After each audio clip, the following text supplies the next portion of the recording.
नमस्कार प्यारे मित्रों, आज जो हमारी क्लास होगी मित्रों, इसमें से हम लोग कक्षा 10 के जीव विज्ञान टॉपिक क्या होगा दोस्तों, जैसा कि आप लोग देख भी रहे हैं, हृदय की बाह्य संरचना। हृदय की बाह्य संरचना को आज हम लोग पढ़ेंगे। ठीक है मित्रों, देखिए मित्रों, जैसे मैंने यहाँ डायग्राम बनाया है वैसे आप लोग अपनी नोट्सबुक में बना लेंगे। ठीक है, और इसका नामकरण कर देंगे। क्या कर देंगे?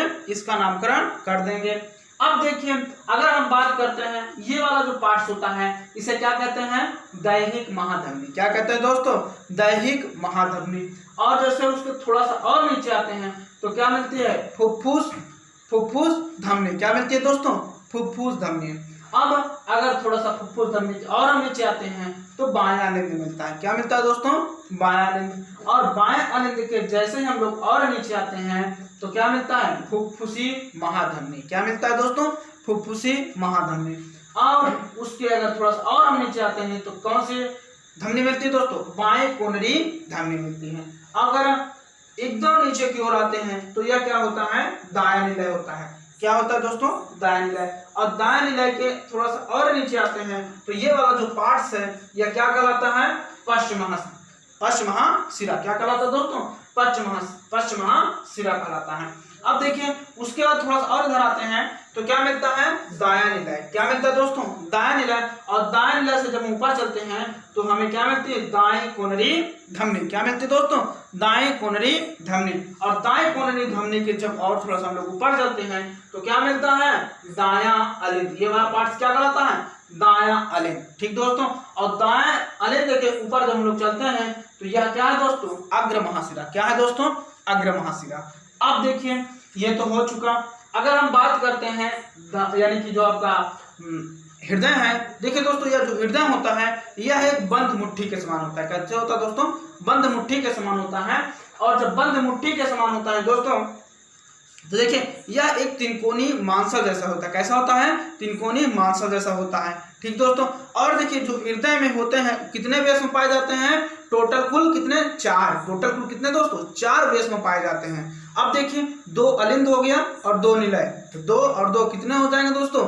4 हो जाएंगे। तो 4 बेस में पाए जाते हैं। ठीक दोस्तों, अब बात करते हैं, देखिए इसकी स्थिति के बारे में हम लोग जानते हैं। इसकी स्थिति के बारे में हम लोग जानते हैं तो देखेंगे, जो इसकी अगर स्थित है तो यह जो हृदय होता है दोस्तों वह कहाँ स्थित होता है? यह वक्ष गुहा में स्थित होता है। कहाँ स्थित होता है?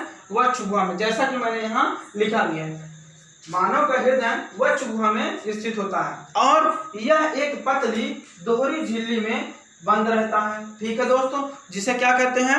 अध्यावरण। उसे क्या कहते हैं दोस्तों? अध्यावरण। और इसी अध्यावरण को क्या कहा जाता है दोस्तों? पेरिकार्डियम। क्या कहा जाता है दोस्तों? पेरिकार्डियम। क्या कहा जाता है? पेरिकार्डियम कहा जाता है। अब देखिए दोस्तों, दोनों झिल्लियों के बीच एक तरल पदार्थ भरा होता है। दोनों झिल्लियों के बीच क्या होता है? एक तरल पदार्थ भरा होता है जिसे हृदय आवरणी या द्रव कहते हैं। जिसे हृदय आवरणी द्रव कहते हैं। ठीक दोस्तों, अब देखिए दोस्तों, यह इसको एक और नाम से जाना जाता है। क्या? पेरिकार्डियम द्रव भी कहते हैं। पेरिकार्डियम द्रव भी कहते हैं। ठीक दोस्तों, यह हृदय को बाहरी धक्कों से क्या करता है? बचाता है। यह हृदय को बाहरी धक्कों से बचाता है। कौन बचाता है दोस्तों? पेरिकार्डियम। पेरिकार्डियम क्या करता है? हृदय के बाहरी धक्कों को बचाता है। हृदय को बाहरी धक्कों से बचाता है। ठीक दोस्तों, चलिए आगे पॉइंट की ओर चलते हैं। देखिए दोस्तों, जैसे कि मैंने यहाँ लिखा है, मनुष्य का हृदय, जैसा कि आप लोग देख भी रहे होंगे, मनुष्य का हृदय गहरे लाल रंग का, किस रंग का होता है दोस्तों? गहरे लाल रंग का होता है। ठीक दोस्तों, और त्रिकोणीय मांसल रचना होती है। कैसी होती है दोस्तों? त्रिकोणीय मांसल रचना होती है। इसमें 4 बेस में होते हैं। अभी मैंने कितने बताया दोस्तों? 4 बेस में होते हैं। ठीक दोस्तों, इसके आगे के चौड़े भाग को, इसके आगे के चौड़े भाग को क्या कहा जाता है? अलिंद कहा जाता है। तथा पीछे के भाग को क्या कहा जाता है? निलय कहा जाता है। आगे वाले भाग को हम लोग क्या कहेंगे दोस्तों? अलिंद। और पीछे वाले भाग को क्या कहेंगे? निलय कहते हैं। ठीक दोस्तों, अब देखिए, तथा पीछे के भाग को निलय भाग कहते हैं। अलिंद व निलय एक पट द्वारा दाएं व बाएं अलिंद व निलय में विभाजित होते हैं। ठीक दोस्तों, यह एक पार्ट है। इसी पार्ट के द्वारा उधर क्या होता है? बायां निलय, या इधर आपका दायां अलिंद, उधर बायां क्या?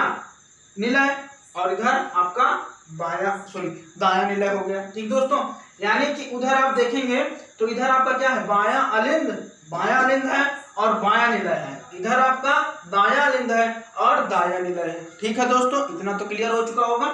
चलिए आगे बात करते हैं। अतः मनुष्य के 4 वेश्म होते। अतः मनुष्य के हृदय में कितने वेश्म होते हैं दोस्तों, 4 वेश्म होते हैं। अब देखिए आगे की बात करते हैं हम लोग। 2 अलिंद व 2 निलय। 2 अलिंद व 2 निलय देखेंगे।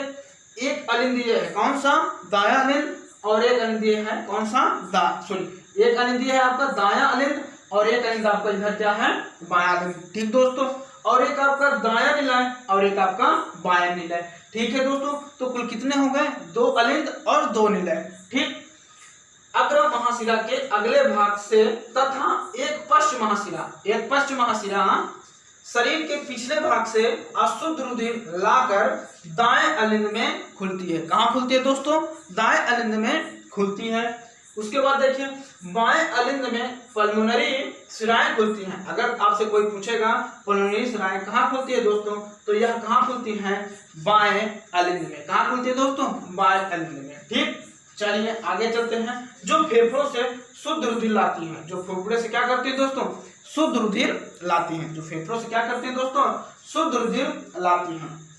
चलिए आगे बात करते हैं। अशुद्ध रुधिर और इस प्रकार दाएं अलिंद में अशुद्ध रुधिर, दाएं अलिंद में क्या होता है दोस्तों, अशुद्ध रुधिर, और बाएं अलिंद में शुद्ध रुधिर एकत्रित होता है। ठीक है दोस्तों, फिर से एक बार इसको समझते हैं। देखिए दोस्तों, बाएं अलिंद में पल्मोनरी शिराएं खुलती हैं जो फेफड़ों से शुद्ध रुधिर लाती हैं। इस प्रकार दाएं अलिंद में अशुद्ध रुधिर और बाएं अलिंद में शुद्ध रुधिर एकत्रित होता है। ठीक है दोस्तों, एक बार फिर से हम लोग समझ लेते हैं। पहले आप लोग क्या करेंगे, इस डायग्राम को अपनी कॉपी में नोट्स बुक में बनाएंगे। उसके बाद इसका नामकरण करेंगे। फिर इसके जितने भी भाग हैं, जैसे आपका ये पूरा भाग है, इसका नामकरण कर देंगे। फिर इसके स्थिति के बारे में हम लोग जानेंगे। तो जैसा कि अभी मैंने बताया, मनुष्य का हृदय वक्ष गुहा में स्थित होता है। मनुष्य का हृदय कहाँ स्थित होता है दोस्तों, वक्ष गुहा में स्थित होता है। और यह एक पतली दोहरी झिल्ली में बंद रहता है। या कहाँ बंद रहता है, एक पतली झिल्ली में, दोहरी झिल्ली में बंद रहता है। ठीक दोस्तों, जिसे क्या कहते हैं, अध्यावरण। क्या कहते हैं दोस्तों, अध्यावरण, या इसी को हम एक और नाम से जानते हैं। क्या नाम से जानते हैं दोस्तों, पेरिकार्डियम। क्या कहते हैं, पेरिकार्डियम कहते हैं। ठीक है दोस्तों, दोनों झिल्लियों के बीच एक तरल पदार्थ भरा होता है। दोनों झिल्लियों के बीच क्या भरा होता है दोस्तों, एक तरल पदार्थ भरा होता है, जिसे हम कौन सा पदार्थ कहते हैं, हृदय आवरणीय द्रव कहते हैं या पदार्थ कहते हैं। और इसे हम लोग एक नाम और नाम से जानते हैं, उसको क्या कहते हैं, पेरिकार्डियम द्रव भी कहते हैं। ठीक है दोस्तों, चलिए यह क्या करता है, हृदय को बाहरी धक्कों से बचाता है। ठीक, चलिए आगे बात करते हैं। अगर हम बात करते हैं, मनुष्य का जो हृदय होता है यह गहरे लाल रंग का होता है और त्रिकोणीय मांसल रचना होती है। ठीक दोस्तों, क्या होती है, त्रिकोणीय मांसल रचना होती है। इसमें 4 वेश्म होते हैं। कितने, 4 वेश्म, 2 इधर, एक ऊपर एक नीचे, एक ऊपर एक नीचे। कितने हो जाएंगे दोस्तों, 4 वेश्म हो जाएंगे।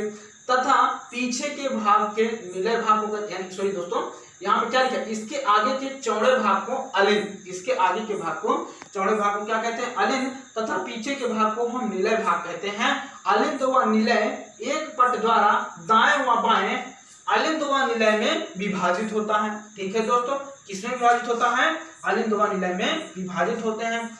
ठीक, अतः मनुष्य के हृदय में 4 वेश्म होते हैं। ठीक है दोस्तों, इतना तो क्लियर हो चुका होगा। अब थोड़ा सा नीचे चलिए, देखिए 2 अलिंद व 2 निलय, 2 अग्र महाशिराएं। ठीक है दोस्तों, देखिए एक आपका इधर अलिंद है, एक आपका इधर अलिंद है, एक आपका इधर निलय है, एक आपका इधर निलय है, और एक आपका इधर क्या है, शिराएं हैं, और एक आपका इधर शिराएं हैं। तो 2 शिराएं हो गई, 2 अलिंद हो गया और 2 निलय भी हो गया।